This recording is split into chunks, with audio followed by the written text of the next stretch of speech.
Após 4 anos aí consecutivos de superávit nas estatais federais, queria entender um pouco da sua leitura, como que você avalia essa reversão agora para déficit nesses resultados? Esse resultado especificamente sinaliza uma tendência, um alerta que preocupa ali sobre deteriorização financeira das estatais federais, na sua visão?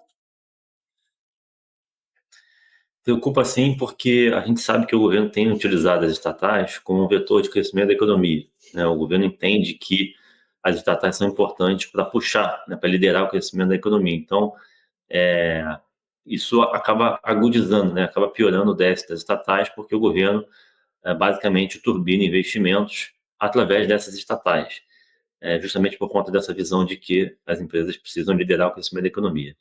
Então, ainda que Uhum. seja relativamente pequeno, quando a gente compara com o tamanho do orçamento como um todo, o déficit das estatais preocupa, menos pela magnitude em si, mas pela direção, né? A direção é de a gente ter cada vez mais o parafiscal, que a gente chama, que é justamente o governo operando por fora do arcabouço fiscal, como forma de manter essa economia aquecida. Então, a gente deve ver, nos próximos meses e anos, uma continuidade desse parafiscal, que inclui também o uso das Uhum. estatais, mas não somente isso, tem também os bancos públicos, né?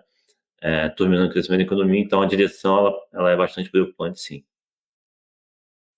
Ô, Gabriel, e neste cenário, né, inclusive aí de expansão fiscal, descontrole ainda de gastos, até que ponto esse déficit nas estatais ele poderia pressionar a dívida pública? Você acredita que talvez essa velocidade desta reversão desses resultados pode também comprometer ainda mais toda essa credibilidade do governo perante investidores? Pode sim pelo sinal, né? O sinal ele é bem ruim no sentido de que a gente viu, por exemplo, antes de eu falar de como é que isso afeta a percepção de risco, né, que esse aqui é o ponto, né? Uhum. Além do arcabouço fiscal ter dificuldade, o governo tem um problema com o cumprimento do arcabouço, ele não é sólido, não é crível, ele tem inconsistências matemáticas de origem, né? O governo não bastasse ter esse problema, né, né, essa dificuldade de cumprir o arcabouço, ele está usando instrumentos off-balance, né, como as estatais, para relaxar a restrição orçamentária.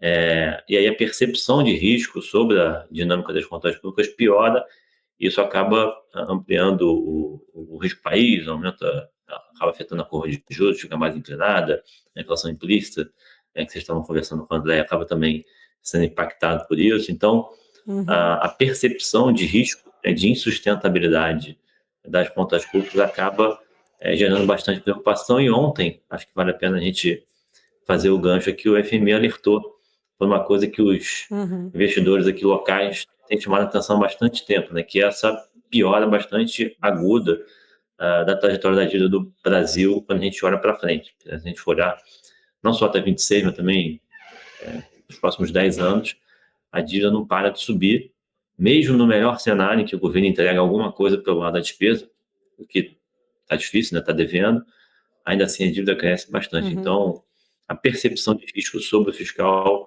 vem piorando bastante.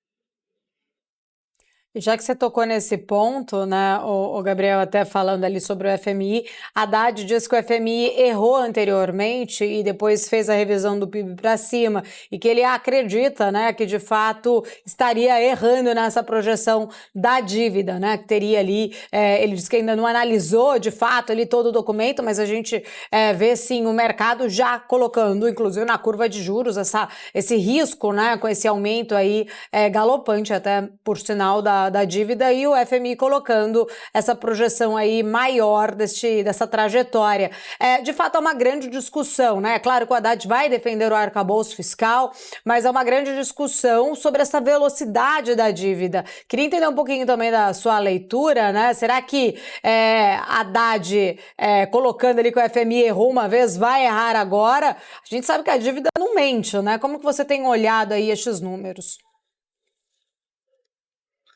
E não dá para brigar com os números, né? O ministro, por mais que ele tenha um papel ali institucional, né, não dá para brigar com os números. E os números mostram uma piora já corrente, sensível, e uma expectativa de piora cada vez maior quando a gente olha aí há 2, 3, 4, 5, 10 anos à frente.